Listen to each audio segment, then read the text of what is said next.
Well, hello, and welcome to another great episode here on MIgardener.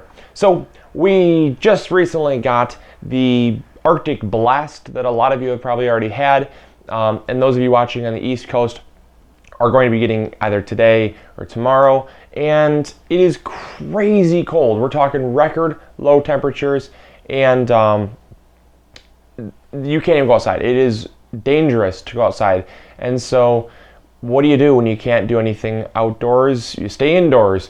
But the problem is I hate doing nothing. Zoe, what are you doing? Okay, all right. Zoe was with us for about 30 seconds there. So basically, what I'm going to be doing is just a fun little project. I really don't have anything to show you all because I had planned some stuff to do outside. I wanted to show you all the snow, but I can't do that. It's just way too cold, and I don't want to risk the new camera out in the cold. So I just wanted to bring you all along for a little project. I wanted to make a windowsill herb garden, and I thought I would just show you all how I make it. They're pretty fun to make. They're really easy to make, and you can typically make them for like a couple bucks. This is a really cool tin. It's a, I don't know what it is. It's kind of like a bucket of some sort. I'm not really sure what it is, but it's not even really supposed to be a planter. I guess you put silverware in it, but I got it at the dollar store, and it's got some handles, which you might be able to see there. It's got some handles. It's kind of cool, and I'll do a close-up later, but it's what you'd call quaint, I guess. It's cottagey, so it's cool, and I wanted to plant some herbs in it because I wanted to put it on my windowsill so that when I'm doing any cooking, I can just kind of snip off some fresh herbs, because everybody knows that fresh herbs taste the best. And I have spring fever like crazy. I got to see something growing, otherwise I'm gonna go nuts. So I just got some seeds in that I ordered, and they look fairly good. I got a lettuce leaf basil. I grew this last year. I didn't particularly like it, but what I did like was that the seed had really good germination rate. So I figured I would order it again, just because basil is basil, and they give you a lot more lettuce leaf basil than they do like a sweet basil or a Genovese basil. Some of those, like the Italian basils, the ones that are really popular, they know that everybody needs some and everybody wants some, so they'll typically give you a better deal on the more unpopular varieties. So I bought those just so I could grow something in the wintertime, and it was cheap, and so I didn't really care what I got. And then I got some cilantro here, and this is just this is from Weeks Seed Company, and I'm really liking this company. I'm trying them out. They have a giant vegetable line of vegetables, and so I saw this when I was looking through their giant vegetable line, and I got that because I want to be trying to grow some giant vegetables this year. For all of you that are interested in growing some giant vegetables, check out Weeks Seed Company. Again, there's no guarantee that you're going to get a giant vegetable. I don't know. It shows a giant vegetable on the front, but you know, who doesn't show the best vegetables when they're selling seed? So it could just be marketing. I'll find out. Again, I go back to that video that I made with the pumpkin seeds.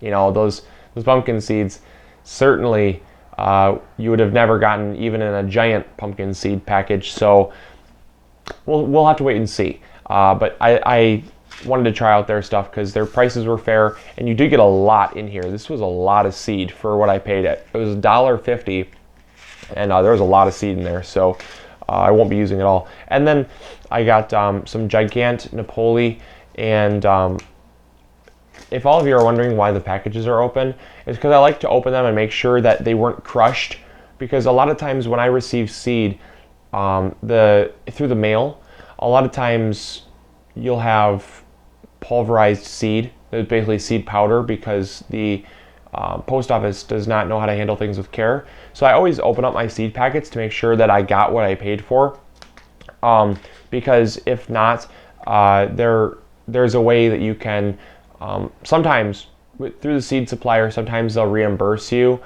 because they didn't pad their envelopes well enough, and sometimes the post office will also reimburse you if it's insured.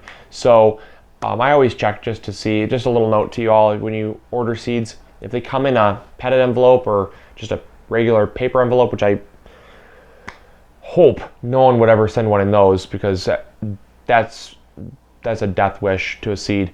But yeah, just check your envelope, or check your seed package, because if it's over a certain amount of time, they won't take them back and they won't care.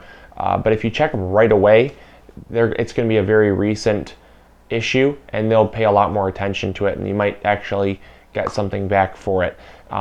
But anyways, that's just a very quick note. I'm going to fill this up with some soil, and we're just going to get planting. I did think I'd mention that my aquaponics setup is doing amazing. It's actually doing really, really well. So stay tuned for Thursday's episode, because I'm actually going to wait a couple more days so it's not super recent to my last update, and I'm going to film an update on the aquaponics setup, and it's surprisingly well. I mean, it's doing awesome. So I'm excited to bring you all along for that. And also, for those of you wondering what kind of soil I'm using, I'm just using a basic potting mix. I have some peat. I bought like a big block of peat, sphagnum peat moss, and I have just some perlite and vermiculite in here because it was left over from last year. So I'm really not getting too scientific with this at all. There's not going to be much nutrients in this to start, but I will add a granular fertilizer around the tops of the plants once they sprout. I just don't want to waste too much on this because it's just something to get me by. I'm not really looking at spending a whole lot of energy on this setup here. It's just something nice to do in the wintertime when you're going stir crazy. And it's also just kind of fun to see stuff grow in your kitchen because it's kind of some green, and it's especially nice when you have guests over and you got like spaghetti and you go over to your basil plant and cut off some fresh basil to garnish the top of the spaghetti. That's always a really nice touch, so I like to do that. It's fun.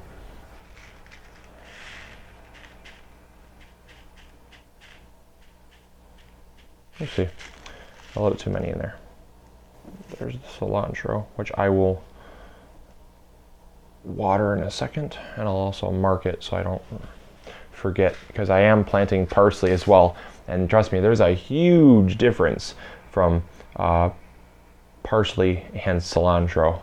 One time I went to the store and I didn't really look at the label very well. I just kind of grabbed the first thing I saw, and that was a funny tasting spaghetti.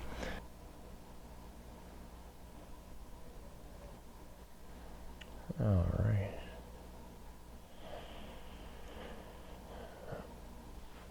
There we go.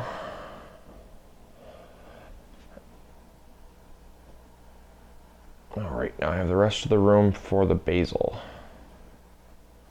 I ordered a ton of seed. Oh man, I splurged. I got, I think I spent way over my limit, but I think I spent around $150 at one seed supplier. But there's also a surprise coming in there as well, which kind of costed a little bit more. I got some strawberry runners, and I got quite a few. They had an amazing deal on them, and it was like a spring sale through, I think it was, I don't have their catalog actually.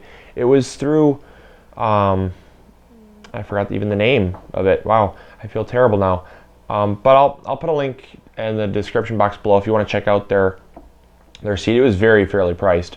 I mean, when I say very fairly priced, I got, you can get strawberry runners. I got 25 strawberry runners for $10, but that's just because I didn't need all that many. But I could have bought 50 for, I think 50 strawberry runners for, I think like $15, and they had like 75. You could have, I mean, you can buy quite a few strawberry runners for very, very cheap. There we go. Push that down so there's good contact with the seeds. I guess that's one thing that I can always express to you all, is that having good contact with your seeds is important. So I guess that's something that you all can take home from this episode.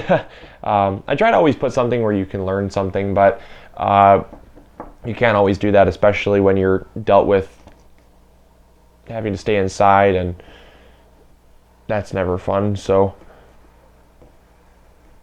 I had to improvise here. So I hope you all enjoyed this episode. I know there wasn't a whole lot of substance to it, but next episode there will be something great, and hopefully spring will come soon. I don't want it to be a long winter. I really don't. Those are the times when I just can't stand living in Michigan. I love Michigan, but there are some times when I just say, I wish I lived in California or Florida or any of those southern states that just have beautiful weather all the time. Because I don't mind winter. I don't mind the white. I love the white. I love the snow. I love the water that it puts in the ground so that we don't have to water as much. I just love it. But when it lasts longer than it should, that's when I start saying, would you go away already? So I'm not saying that just yet, but in a month or two, we'll see how I am. So, all right, I will talk to you all later. Remember to grow big or go home. And this is MIgardener. I'll talk to you all later. See ya. Bye.